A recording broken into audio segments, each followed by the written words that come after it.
गेल्या काही दिवसांच्या तुलनेमध्ये शुक्रवारी आणि शनिवारी मुंबईतील प्रदूषणाच्या पातळीमध्ये वाढ झाल्याचं समोर आलेलं आहे। मुंबईतील हवेचा निर्देशांक शनिवारी मध्यम श्रेणीमध्ये नोंदवला गेला।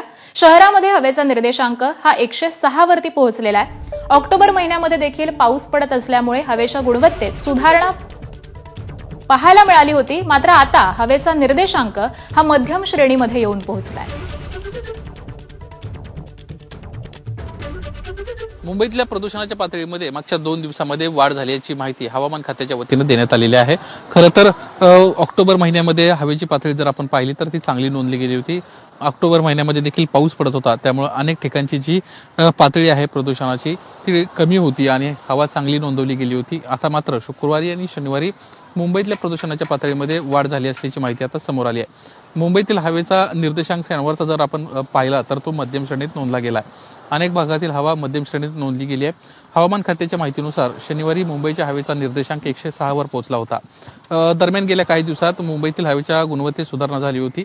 अनेक भागात चांगली ते समाधानकारक हवेची स्थिती होती। पावसामुळे ही परिस्थिती निर्माण झाली होती, मात्र आता पुन्हा एकदा याच्यामध्ये आता कुठेतरी प्रदूषणामध्ये वाढ झाल्याचं दिसत आहे।